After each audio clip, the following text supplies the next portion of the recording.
민사집행법 261조의 간접강제 제도가 있는데 간접강제가 그런 제도는 어떻게 생겨먹었는지 한번 살펴보시고 이거는 참고로 보세요. 어차피 이 간접강제하고 같은 성격이니까. 자, 그러면 이제 봅시다. 이제 체크해볼게요. 뭐 설명 다 했으니까. 자, 의의 및 제도의 취지, 거부처분 취소 판결이 확정됐을 때 판결의 취지에 따른 재처분 의무를 피고가 이행해야 되는데 피고가 이를 이행하지 않을 때 이 행정청의 재처분 의무는 행정청만 할 수 있는 거예요. 이른바 전형적인 비대체적 자기 의무.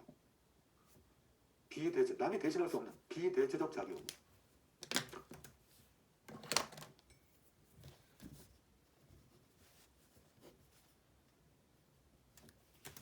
해야 되는데 피고가 이를 이행하지 않을 때 이 행정청의 재처분 의무는 행정청만 할 수 있는 거예요. 이른바 전형적인 비대체적 자기 의무. 남이 대신할 수 없는 비대체적 자기 의무.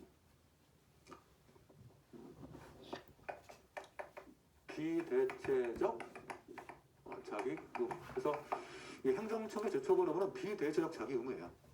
피고만 할 수 있어요. 행정청만 할 수 있어요. 다른 사람 못해요. 누가 다른 사람 할 수 있는 게 아니에요. 그래서 간접강제를 인정하고 있는 거죠. 법원이 직접 할 수도 있는 것도 아니고 피고에게 의무이행을 촉구하는 차원에서 손해배상을 나가는 거죠.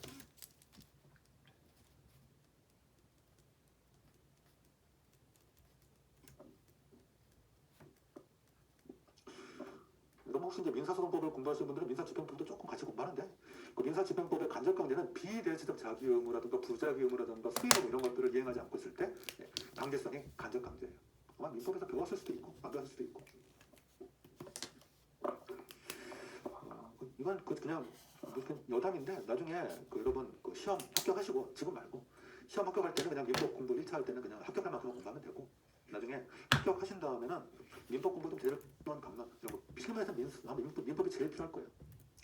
봅시다. 자, 요건은 두 번째 줄 이때 재처분을 하지 않았던 것은 두 가지 아무런 재처분을 하지 않고 있다. 재처분 자체의 부작위 그리고 또 하나 재처분이 거부처분인데 이게 기소력에 관해서 무효가 되는 경우 여기서 30조 2항의 재처분 의무의 내용하고 연결되죠. 그렇죠? 예를 들면 이런 경우가 되겠죠. 이런 경우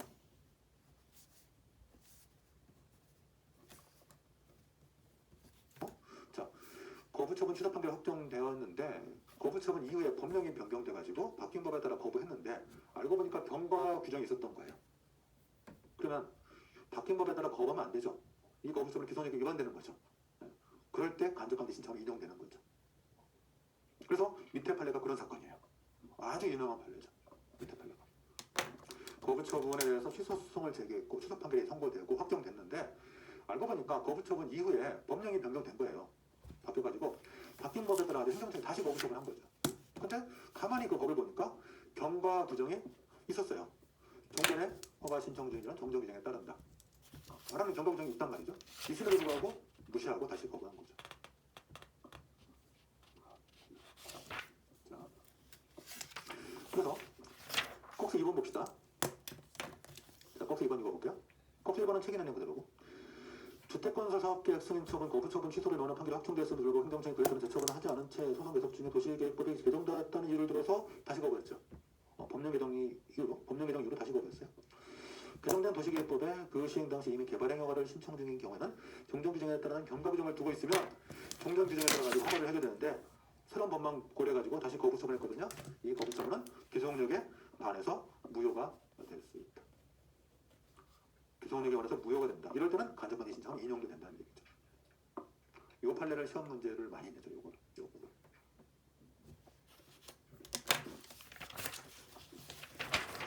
마저 좀 더 갑시다. 자, 그 다음에 그 254페이지 절차 설명 다 드렸고 결정 설명 다 드렸는데 결정 크게 신경 쓰지 마세요. 결정은 여러분이 테크닉적인 거라서 그냥 절차는 다 설명해 드렸고 결정에서는 신청의 이유가 있으면 인용 결정 그 다음에 나머지는 이유가 없으면 기각 결정 각하를 포함한 기각 결정 이렇게 좀 나와 있으니까 그 정도만 보시고 5번 체크하고 배상금의 성격 요거 꼭 쓰시고 이게 두 번째 줄 이게 결국 심리적 강제 수단에 불과하다. 이게 비대체적 자기 의무를 피고만 이행할 수 있는 거니까 피고 이행을 촉구하기엔 결국 심리적 강제 수단이다.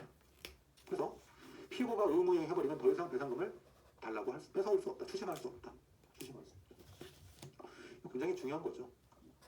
의무이행 기간이 지나갔어도 피고가 의무에 해버리면 더 이상 배상금 추심할 수 없다. 달리 말한 거예요. 의무이행 기간이 지나갔으면 빨리빨리 추심해서 돈 받아가야지. 그냥 권리 위에 잠잠자가 돼서 알아서 해주겠지 하고 있으면 아무것도 못 받고 피고 요청은 뭔가 액션 해가지고 간접관계 못 받게 하는 이런 문제가 생길 수 있단 말이죠. 그거 잘 체크하고 그 다음에 오른쪽에 가서 6번에 배상금의 추심은 뭐 아까 제가 설명 다 했으니까 그냥 편하게 읽어보세요. 이미 다 설명했어요. 뭐 하는 건지. 특히 두 번째 문단. 불복조사는 안 써도 돼요. 인정범위 어차피 있다는데 각각 소송에서 할 건데 무효 확인 소송은 간접강제 포함 인정되지 않죠. 이건 어차피 이따 자세히 다시 뭐 할 거겠지만 우리 18조 선심 절차, 20조 제소기간, 28조 사정 판결, 34조 간접강제가 무효 확인 소송에 준용되지 않는 거죠. 이따 또 할 거고. 또 할 거고.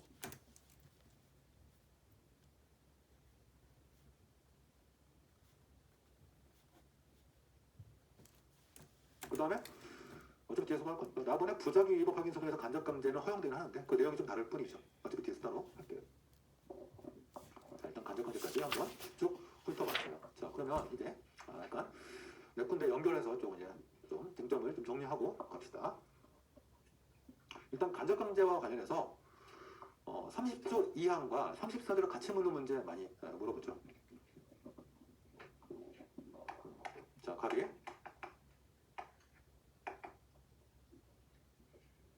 자, 이런 문제 나왔다. 갑이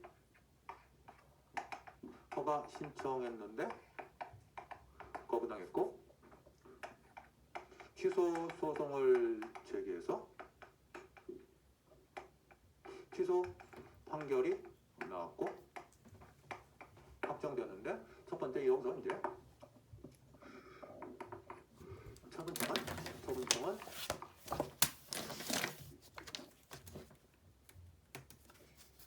자, 이제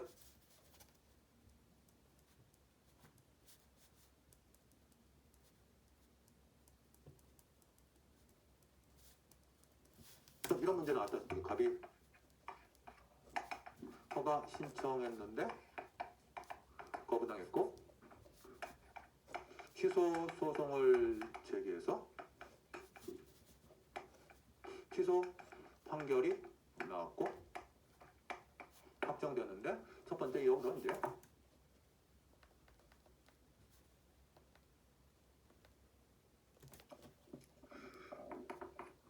처분청은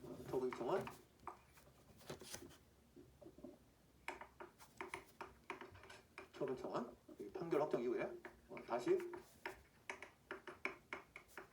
거부할 수 있는가? 이제 이렇게 뭐 물어볼 수 있겠죠. 다시 거부할 수 있는가?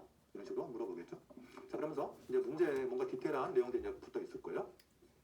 자, 이런 내용들이 붙겠죠. 거부 처분 이후에 법령이 변경돼서 그다음에 결국 새로운 거부 사유가 추가되었다.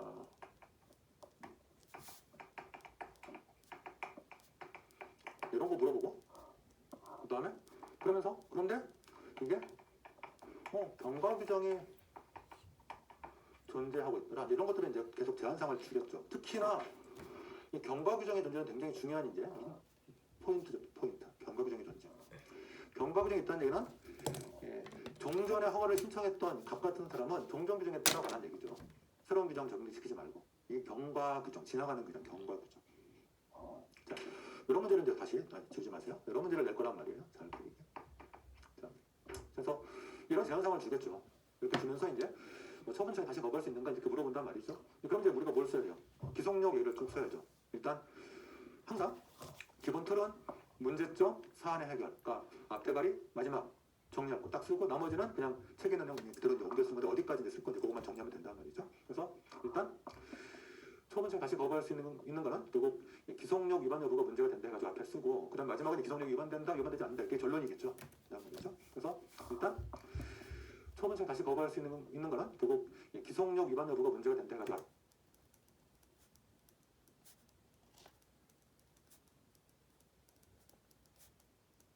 쓰고 그다음 마지막은 기속력 위반된다, 위반되지 않는다 이게 결론이겠죠.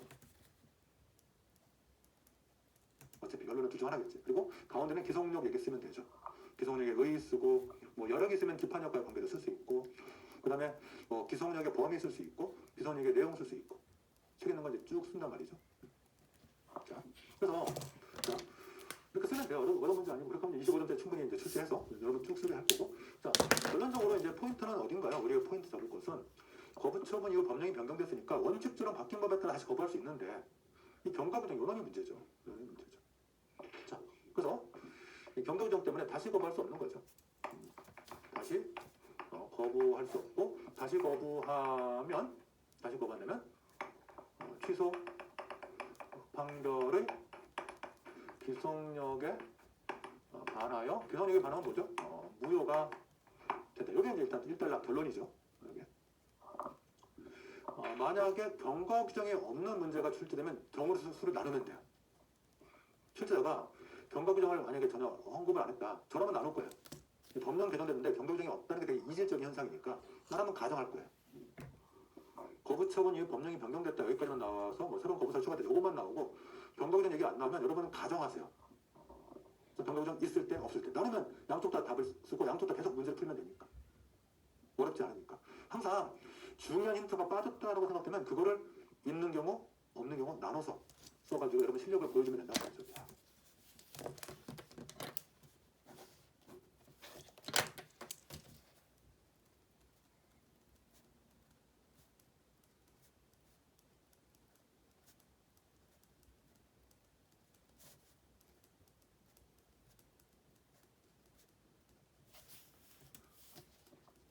정답이 중요한 게 아니고 내 풀어나가 능력이 있는지를 보여주면 되니까.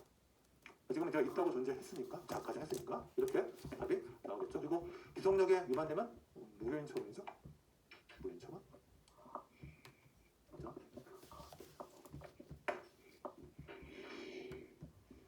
이럴 때, 자 두 번째 문제가 이제 자 이 대차 거부 처분이 나온 경우 가볼게요. 갑의 행정쟁송법상 구제수단은 행정소송법이라고 하면 너무 쉬울 테니까 좀 어렵게 갑의 행정쟁송법상 구제수단은 자 이렇게 이제 물었다고 해볼게요. 자, 일단 당연히 눈에 띄는 거 1번 타자 뭐예요? 34대 간접관계죠. 법원의 간접관계. 뭐 요거 열심히 써야 되겠죠. 요거 안 쓰고 뭘 쓰겠어요? 행소법 34죠.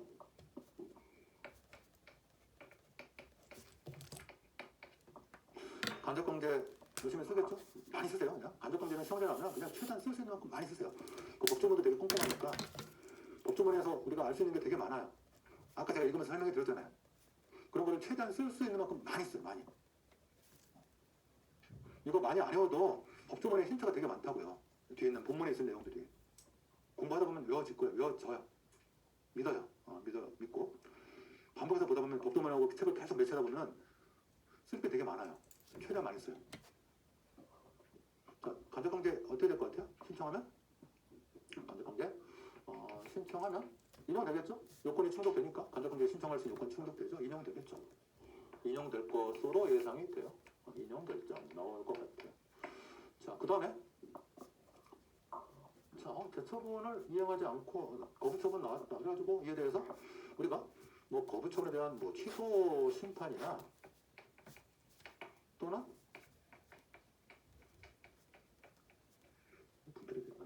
의무이행 심판을 생각하는 것은 이거는 적절하지 않아요. 소송에서 지금 마무리하고 있는 단계인데 갑자기 행정심판으로 들어간다? 이거는 적절하지 않아요. 권리구조의 체계성에 적합하잖아요. 우리가 심판하다가 안 되면 소송 가는 거지.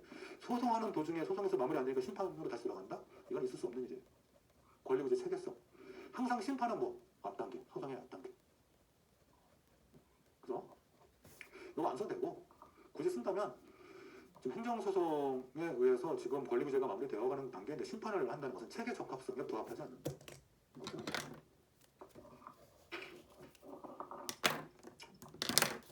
그러면 자 어차피 거부처분은 기소력에서 무효일 테니까 그러면은 이제 취소 소송이나 또는 우리가 의무형 소송 없으니까 일단 저부터 써볼게요. 의무형 소송 뭐 다시 거부처가 나왔으니까 의무형 소송을 생각해 볼 수 있는데 의무형 소송은 지금 역시 허용되지 않는 제도 우리 형사구역 규정이 없으니까 뭐 결론만 쓸게요. 그러면 거부처분 취소 소송 무효행 처분도 취소할 수 있거든요. 일단 기본적 대원칙은 무효행 처분도 취소할 수 있다고 해서 그게 이제 무효 선언적 의미 또는 무효 확인적 의미 취소 소송이니까 할 수 있고 뭐 무효인 처분은 무효인 소송할 수도 있고 뭐 한다면 뭐 인용은 되겠죠. 그렇지만 이제 또 이제 이런 뭐가 돼요. 이제 계속 다른 이제 쳇바퀴 돌겠지. 소송을 거부처분 취소했는데 또 돈다고? 그래서 가장 역시 효과적인 숫자는 1번이 되겠죠. 사실 요거 되면은 뭐 나머지 사실은 뭐 큰 의미가 없는 거죠. 그냥 생각해 본 거지. 그래서 다시 심판으로 돌아가는 거는 허용할 수 없고 체계 적합성에 마치 부합하지 않고 의무이행 소송은 애초부터 허용되지 않는 제도고 뭐 거부처분 취소 소송, 무효인 소송을 해서 인용 판결을 받을 수 있는데 사실은 뭐 큰 실익이 없죠. 또 소송을 또 이제 그러면 또 이제 재처분 다시 해야 되고 막 이런 문제가 생기니까 결국 다시 여기 또 와야 돼요. 그래서 뭐 가장 효과적인 구제수단은 1번이다. 뭐 이렇게. 그래서 여기다 이제 가장 많은 배점을 여러분들 쏟아붓고 써야 되겠죠. 거의 90% 쏟아붓는데 나머지 그냥 한 줄 한 줄 이렇게 써도 되고. 자, 이런 문제를 생각해 볼 수 있겠죠. 자, 그 다음에 이 정도. 이런 건 많이 났다. 이게 규성용 문제 25점, 그 다음에 간접 문제 25점 이렇게 주제를 할 수 있는 거죠. 일단 20점, 30점 이렇게 낼 수도 있고 기획기 좀 쓸게요. 답은 20, 30 이렇게 낼 수도 있고 그 다음에 조금 문제를 달리 이제 다른 약간 방향을 바꿔서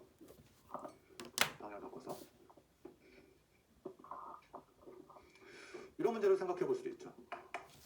약간 다른 문제. 자, 어제 우리 잠깐 설명했던 자, 갑과을이 병환자 관계다.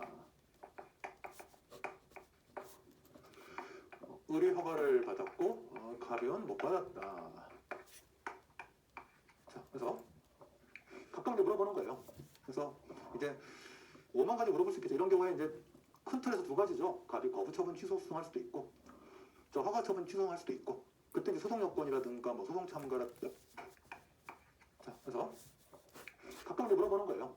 그래서 이제 5만 가지 물어볼 수 있겠죠. 이런 경우에 이제 큰 틀에서 두 가지죠. 갑이 거부처분 취소 소송할 수도 있고,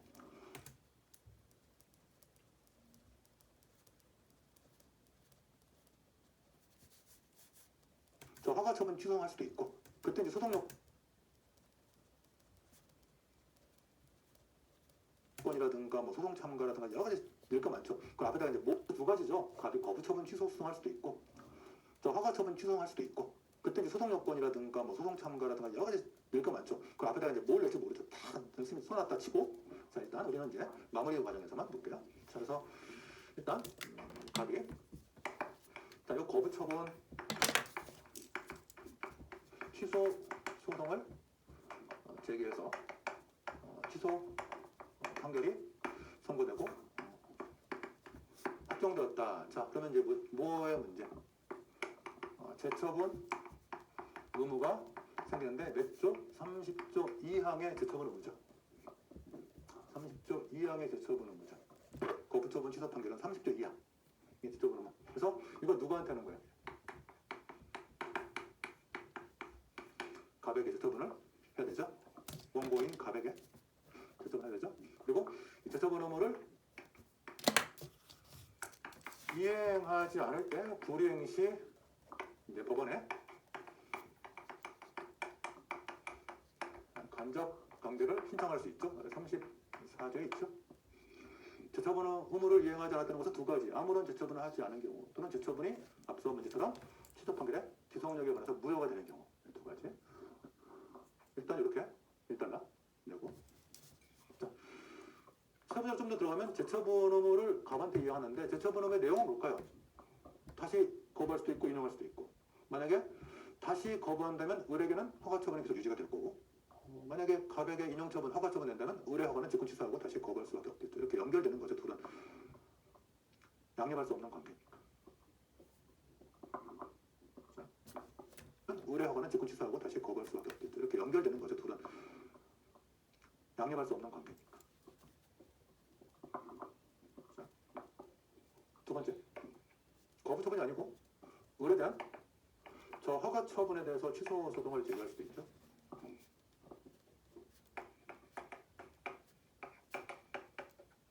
소송을 제기해서 취소 판결이 나오고 확정되면서 여기다가 이제 반드시 출제자가 뭐 제한사항을 줄 거예요. 보통 이럴 때는 아까 우리 어제 본 것처럼 그런 심의 과정에서 어떤 하자가 있는 그런 문제를 해서 절차 하자가 있다. 그래서 절차 하자를 요로 취소 판결하는 이런 힌트를 반드시 줄 거예요. 그래도 30초 사망으로 넘어가니까.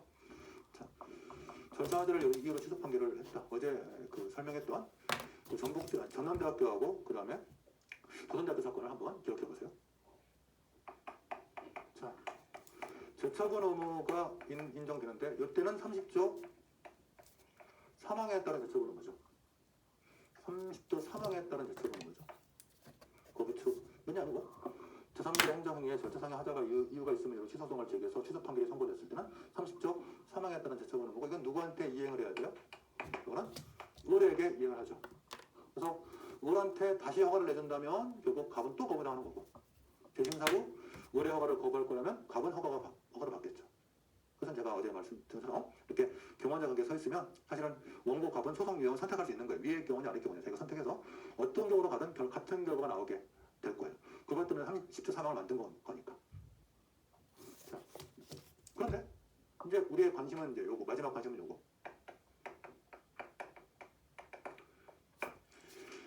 이 재처분 업무를 이행하지 않을 때 뭘 할 수 있지? 요거 이제 고민을 해봐야죠. 재처분 업무 안 했을 때 뭘 할 수 있지?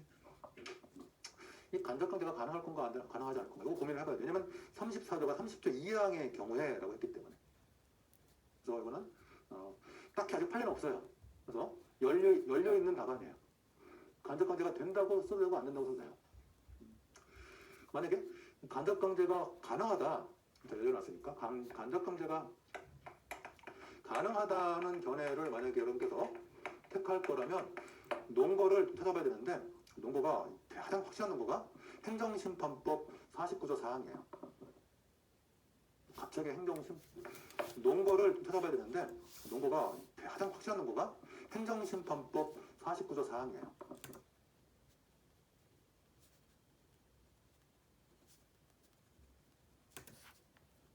갑자기 행정심판법 49조 4항이 나오죠.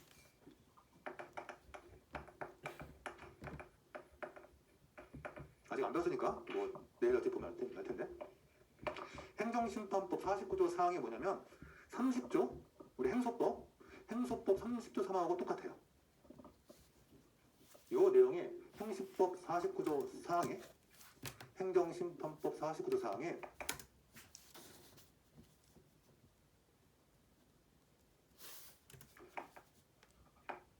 행소법 30조 3항과 구조가 똑같아요. 나중에 내일 할 거니까 뭐 먼저 말씀드리면 행정심판법 49조 1항은 인용제론 피충분을 기속한다. 49조 2항은 거부처분 취소 재결 나왔을 때 재처분 의무에 관한 규정이고 49조 3항은 우명심판이 나왔을 때 재처분 의무에 관한 규정이고 49조 4항이 제3자 행정행위가 절차상의 하자를 이유로 취소가 됐을 때 재처분 의무에 관한 규정이에요. 그게 행소법 30조 3항하고 똑같아요. 취지가 똑같아요. 자, 그런데 그 다음에 또 하나 더 볼게요. 행정심판법 50조의 2를 보면 50조의 이번에 2017년에 신설된 간접관계 50조의 2를 보면 49조 4항도 준용해요. 이렇게 됐단 말이죠. 행정심판법 미다 미가 남아있으니까 이건 좀 어려운 내용이에요. 행정심판법 50조의 2를 보면은 이게 50조의 2가 위원회 간접관계예요. 법원의 간접관계와 비슷한 위원회의 간접관계인데 거기 조문을 가보세요. 법전 있으시면 50조의 2가 49조 2항만 준용하는 게 아니고 49조 4항도 거기 가로 안에 해가지고 준용한단 말이죠. 찾았나요? 49조 4항도. 그래서 이런 결과를 보면은 이 30조 3항의 제처분의무 불이행 시에도 이럴 때도 법원의 간접경제가 허용돼야 되는 거 아니야? 이런 유추를 할 수 있는 거죠. 이런 유추. 비슷한 제도 만들어놨으니까. 간접경제 허용돼야 된다라고 유추할 수 있는 거죠. 자, 행정소송과 가장 유사한 행정심판법을 딱 봤더니 49조 4항에 제3자 행정행위에 있어서 취소제를 나왔을 때 거부처분 취소제를 나왔을 때 제3자 행정행위에 대해서 취소제를 나왔을 때 이때 제처분의무에 관한 규정을 두고 그거 이행하지 않을 때 간접경제 할 수 있도록 하고 있다. 그러면 30조 3항에 따른 제처분의무 불이행 시에도 간접경제가 될 수 있도록 해석해야 된다. 어렵죠? 미안하다. 너무 어렵다. 미안하다. 네, 어려워요. 어려운데 간접경제 가능하다라고 해석할 수 있다는 얘기죠. 이런 가장 유사한 지에 대해서 가능하다고 했으니까 이것도 가능하다고 해석할 수 있지 않겠냐. 뭐 그렇게 해석할 게 안 될 게 아니냐면 30조 3항이 30조 2항을 규정하니까 그러면 34조에서 30조 2항의 경우에 그런 30조 3항도 포함된다라고 해석할 수도 있으니까 안 될 게 없죠.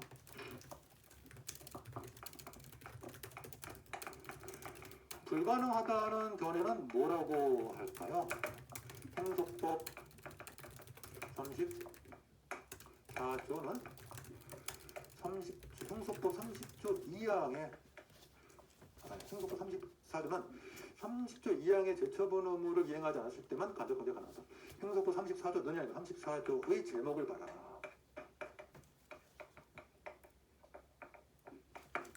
34조 제목을 봐라. 제목이 뭐죠? 거부처분 취소 판결에서의 간접경제.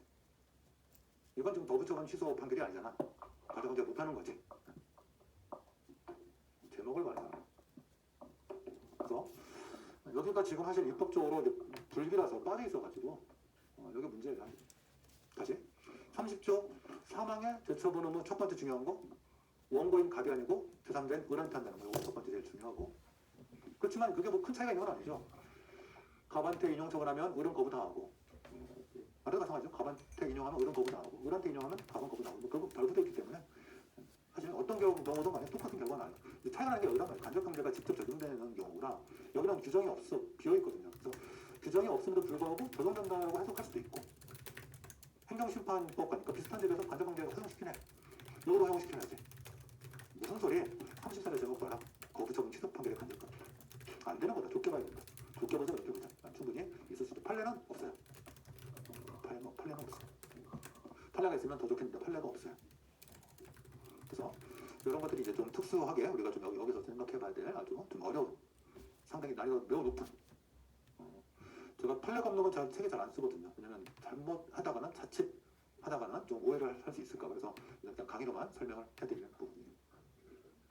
여기 판례 없어요. 여기 부분은 없어요. 다만 여기까지 볼 필요는 없는데 이제 행정소송법 주석서를 보면은 어떤 분이 주석 쓰신 분은 간접경제다라는 쪽으로 갑시다.